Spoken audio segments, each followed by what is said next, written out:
샬롬, 주님의 평화가 여러분 가운데 함께 하시기를 축복합니다. 이제 9월 새 계절을 하나님께서 우리에게 허락해 주셨음을 감사드립니다. 시간이 갈수록 이제 날은 식어질 것이고 또 새로운 계절에 맞는 또 새로운 옷을 입혀 주실 줄로 믿습니다. 결실의 계절에 더욱 풍성한 하나님의 알곡 신앙이 될 수 있도록 힘써 나아가기를 원합니다. 성경통도 이제 계속해서 이제 마무리 순에 들어가는데요. 끝까지 완독해 주시고, 특별히 이번 주부터 트리니티 성령 연구 누가복음 편 이제 공부를 시작했습니다. 여러분 더욱 말씀 앞에 더욱 하나님의 뜻 가운데 나아가길 힘쓰는 우리 온 교회와 성도들, 모든 속회 식구들 될 수 있도록 서로를 격려해 주시고 붙들어 주시고 또 일으켜 주시고 또 그렇게 하나님 말씀 앞으로 힘차게 나아가는 우리 모두가 되기를 소망합니다.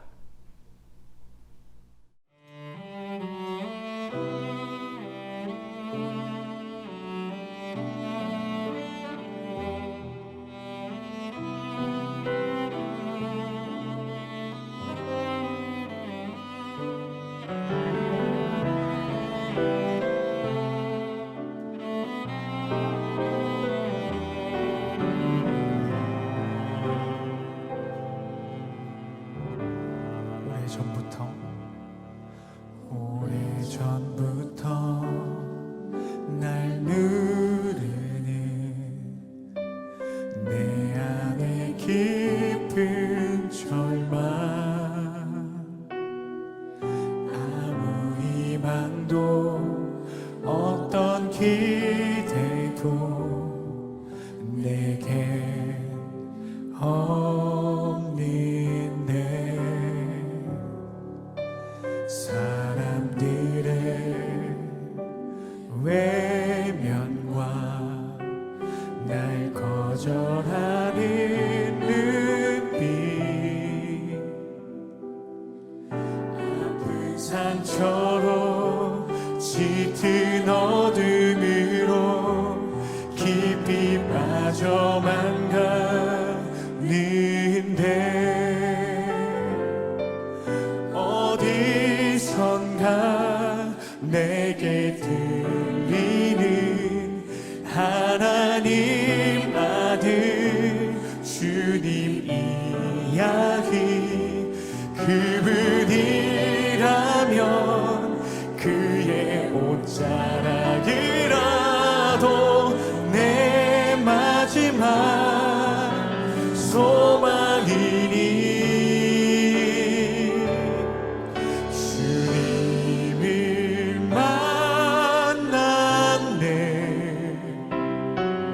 옷자락에서 전해지는 사랑, 내게 임한 주님의 능력, 날 누르는 아픔의 근원을 고치셨네. 날 바라보시네. 나의 연약함 주님은 아시네.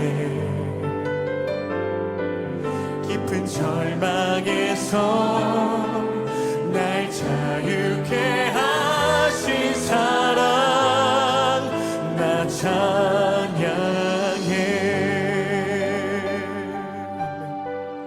오래전부터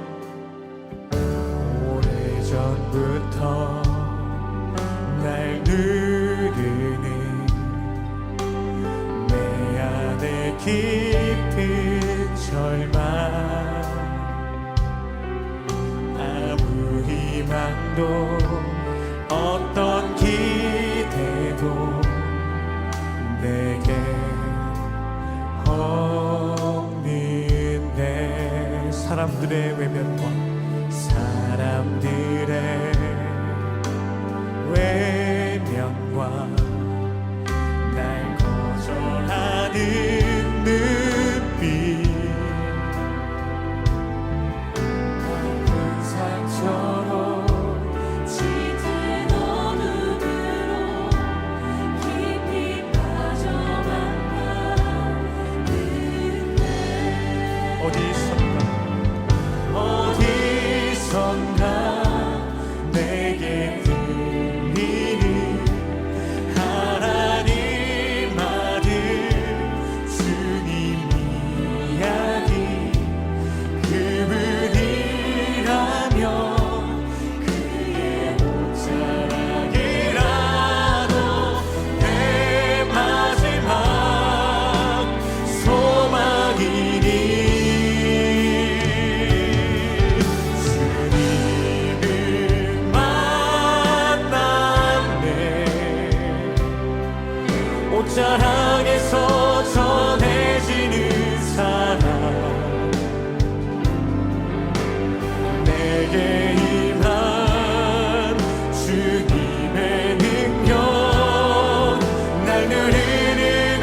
제14장.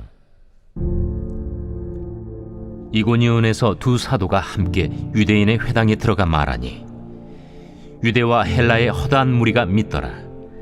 그러나 순종하지 아니하는 유대인들이 이방인들의 마음을 선동하여 형제들에게 악감을 품게 하거늘 두 사도가 오래 있어 주를 힘입어 담대히 말하니 주께서 그들의 손으로 표적과 기사를 행하게 하여 주사 자기 은혜의 말씀을 증언하시니 그 시내의 무리가 나뉘어 유대인을 따르는 자도 있고 두 사도를 따르는 자도 있는지라.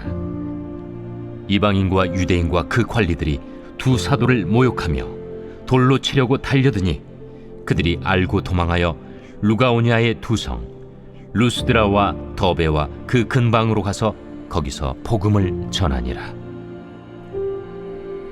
루스드라에 발을 쓰지 못하는 한 사람이 앉아 있는데 나면서 걷지 못하게 되어 걸어본 적이 없는 자라. 바울이 말하는 것을 듣거늘 바울이 주목하여 구원받을 만한 믿음이 그에게 있는 것을 보고 큰 소리로 내 발로 바로 일어서라. 그 사람이 일어나 걷는지라. 무리가 바울이 한 일을 보고 루가오냐 방언으로 소리질러 이르되 신들이 사람의 형상으로 우리 가운데 내려오셨다. 바나바는 제우스라 하고 바울은 그 중에 말하는 자이므로 헤르메스라 하더라. 시외 제우스 신당의 제사장이 소와 화환들을 가지고 대문 앞에 와서 무리와 함께 제사하고자 하니 두 사도 바나바와 바울이 듣고 옷을 찢고 무리 가운데 뛰어들어가서 소리질러 여러분이여, 어찌하여 이러한 일을 하느냐? 우리도 여러분과 같은 성경을 가진 사람이라. 여러분에게 복음을 전하는 것은 이런 헛된 일을 버리고 천지와 바다와 그 가운데 만물을 지으시고 살아계신 하나님께로 돌아오게 함이라. 하나님이 지나간 세대에는 모든 민족으로 자기들의 길들을 가게 방임하셨으나 그러나 자기를 증언하지 아니하신 것이 아니니 곧 여러분에게 하늘로부터 비를 내리시며 결실기를 주시는 선한 일을 하사 음식과 기쁨으로 여러분의 마음에 만족하게 하셨느니라. 이렇게 말하여 겨우 무리를 말려 자기들에게 제사를 못하게 하니라. 유대인들이 안디옥과 이고니온에 와서 무리를 충동하니 그들이 돌로 바울을 쳐서 죽은 줄로 알고 시외로 끌어내치니라. 제자들이 둘러섰을 때에 바울이 일어나 그 성에 들어갔다가 이튿날 바나바와 함께 더베로 가서 복음을 그 성에서 전하여 많은 사람을 제자로 삼고 루스드라와 이고니온과 안디옥으로 돌아가서 제자들의 마음을 굳게 하여 이 믿음에 머물러 있으라. 우리가 하나님의 나라에 들어가려면 많은 환난을 겪어야 할 것이라. 각 교회에서 장로들을 택하여 금식 기도하며 그들이 믿는 주께 그들을 위탁하고 비시디아 가운데로 지나서 밤빌리아에 이르러 말씀을 버가에서 전하고 아달리아로 내려가서 거기서 배 타고 안디옥에 이르니 이곳은 두 사도가 이룬 그 일을 위하여 전에 하나님의 은혜에 부탁하던 곳이라. 그들이 이르러 교회를 모아 하나님이 함께 행하신 모든 일과 이방인들에게 믿음의 문을 여신 것을 보고하고 제자들과 함께 오래 있으니라. 오늘 사도행전 14장 1절에서 28절 말씀으로 복음을 전할 때 일어나는 일이라고 하는 속해 공과 말씀 함께 나누겠습니다. 바울과 바나바는 예수 그리스도의 복음을 이방인에게 전하는 사명을 품고 첫 번째로 소아시아 지역을 여행하며 전도합니다. 그들은 늘 하던 대로 유대인의 회당에 들어가서 복음을 전했고 헬라인에게도 예수 그리스도의 메시지를 전했습니다. 은혜의 말씀을 들은 많은 수의 유대인들과 헬라인들이 예수님을 믿게 되었는데요. 그때 이 복음을 전할 때 어떤 일들이 일어났는지 세 가지로 살펴봅니다. 첫째는 믿고 따르는 자와 배척하는 자로 나뉘었다는 사실을 발견합니다. 비시디아 안디옥에서 복음을 전하던 바울과 바나바는 장소를 옮겨서 이고니온이라는 곳에 복음을 전합니다. 유다와 헬라의 허다한 무리가 예수님을 믿게 되었지만 복음에 반대하는 사람들도 나타났습니다. 믿지 않는 사람들은 복음을 거절할 뿐 아니라 허위 사실까지 유포하면서 바울과 바나바 일행에 나쁜 감정을 품게 했습니다. 그들은 바울과 바나바를 비방하고 모욕했습니다. 하지만 이 두 사도는 그곳에 오래 머물며 담대히 복음을 전했고 그 사이 복음을 듣고 믿는 자들과 거절하고 배척하는 자들로 나뉘어졌습니다. 우리도 복음을 전할 때 이와 같은 일들을 겪습니다. 격렬하게 비난하거나 반대하는 사람들도 만날 수 있습니다. 하지만 그럴지라도 우리는 바울과 바나바처럼 복음 전하는 일을 멈출 수는 없습니다. 하나님의 말씀이 저들 가운데로 나아갈 수 있도록 증인된 사명 잘 감당하는 우리 모두가 되어야 하겠습니다. 두 번째로 저들은 오해를 받기도 했습니다. 복음을 반대하는 무리의 위협이 더 강해져서 그들은 두 사도를 돌로 쳐 죽이려고까지 했습니다. 이 계획을 간파한 사도들은 루스드라와 그 근방으로 피신해 거기에서도 또한 복음을 전합니다. 바울은 루스드라에서 복음을 전하던 중에 태어날 때부터 걷지 못하던 사람을 일으켜서 걷게 하는 기적을 행하기도 했습니다. 그런데 믿음 없는 사람들이 이 일을 엉뚱하게 반응합니다. 기적을 일으킨 바울을 헤르메스, 바나바를 제우스라고 부르면서 인간의 몸으로 온 신들이 자기들을 방문했다고 신격화시키는 일들까지 일어났습니다. 바울과 바나바는 그런 사람들을 말리면서 우리에게 오직 유일하고 참되신 신은 여호와 하나님 한 분, 그리고 그의 독생자들 예수 그리스도를 통해서 우리가 구원받는다는 사실을 전할 뿐이었습니다. 우리도 복음을 전할 때 이런저런 오해를 받을 수도 있습니다. 그러나 이런저런 주변의 일들 때문에 복음 전파를 멈추거나 포기하거나 또 우리가 전하는 복음이 왜곡되어지지 않도록 해야 할 것입니다. 우리가 전할 분은 오직 예수 그리스도예요. 우리가 전하게 하시는 이는 우리의 안에 역사하시고 우리를 구원하신 전능하신 여호와 하나님이라는 사실을 잊지 말고 복음 전파에 힘을 다하는 저와 여러분 될 수 있기를 소망합니다. 세 번째로 믿음이 더욱 굳건해졌습니다. 안디옥과 이고니온에서 바울과 바나바를 핍박했던 유대인들은 루스드라까지 쫓아와서 바울을 돌로 치기까지 했습니다. 바울은 죽은 줄로 생각한 그들을 죽은 줄로 생각하고 성 밖으로 버렸습니다. 그런데 제자들이 바울을 찾아서 둘러섰을 때에 바울은 다시 일어나죠. 그리고 바울과 바나바와 함께 더베로 가서 또다시 복음을 전합니다. 아무리 큰 환난과 핍박이 복음을 향한 걸음을 막아선다 할지라도 누구도 이 바울을, 이 바나바를 막아낼 수는 없습니다. 그 열정을 그치게 할 수는 없었습니다. 복음을 전할수록 그들의 믿음은 더욱 굳건해졌고 환난은 인내는 연단은 소망을 이루게 하였습니다.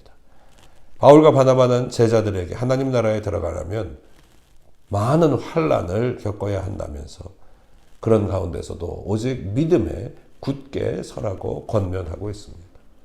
복음 전파는 증거받는, 전달받는 사람들에게 귀한 일이지만 전하는 우리들에게 우리의 믿음을 더 굳게 하는 하나님의 능력의 은혜의 방편이기도 합니다. 어려움 중에도 포기하지 않고 우리가 힘써 기뻐 복음을 전파하면 하나님의 뜻 가운데 우리를 굳건하게 붙들어 주시고 또 놀라운 능력으로 함께하여 주실 줄로 믿습니다. 복음을 전하다 보면 다양한 상황들을 마주하게 됩니다. 말씀을 들으며 기뻐하며 영접하는 사람이 있는가 하면 거칠게 거절하는 사람들도 있고 억울하게 오해받는 경우들도 있을 수 있습니다. 하지만 그런 역경의 시간이 믿음을 검증받는 시간이라는 또 그런 하나님의 뜻도 있을 수 있습니다. 어떤 상황에서든지 좌절하거나 두려워하지 말고 믿음이 더욱 굳건해지기를 기도하며 오직 복음 증거에 힘쓰는 우리가 되어야 하겠습니다. 오늘도 하나님의 뜻하심이 우리 안에서 아름답게 펼쳐지고 증거되기를 주 예수 그리스도의 이름으로 소망하고 축복합니다. 기도하겠습니다. 전능하신 아버지 하나님, 우리에게 예수 그리스도 복음을 허락하여 주시고 그 복음의 능력 가운데 생명 가운데 거하게 하여 주시니 감사를 드립니다. 우리가 받은 은혜의 생명 담대히 전하고 증거할 수 있는 믿음의 믿음을 더하여 주옵소서. 우리가 어느 때든지 예수 그리스도의 복음 전하기를 힘쓰게 하여 주시고 어떤 상황에서든지 하나님만 증거되게 하여 주옵소서. 그로 말미암아 전하는 자와 듣는 자가 모두가 다 변화되고 새로워지게 하여 주시고 또 특별히 듣는 모든 이들에게 하나님의 구원의 역사가 일어나게 하여 주옵소서. 전하는 자 오늘 우리가 되게 하소서. 우리의 믿음을 더 굳게 하여 주시고 강건케 하여 주옵소서. 오늘도 주의 뜻대로 살아가는 저희들 되기를 힘쓰며 하나님의 영광을 위하여 쓰임받는 주의 거룩한 백성들 되게 하심을 믿고 감사드릴 때 우리 주 예수 그리스도의 이름으로 간절히 기도하옵나이다. 아멘. 하늘에 계신 우리 아버지여, 이름이 거룩히 여김을 받으시오며 나라가 임하시오며 뜻이 하늘에서 이루어진 것 같이 땅에서도 이루어지이다. 오늘 우리에게 일용할 양식을 주시옵고 우리가 우리에게 죄 지은 자를 사하여 준 것 같이 우리의 죄를 사하여 주시옵고 우리를 시험에 들게 하지 마시옵고 다만 악에서 구하시옵소서. 나라와 권세와 영광이 아버지께 영원히 있사옵나이다. 아멘. 샬롬. 주님의 평화가 여러분 모두에게 함께 하시기를 축복합니다.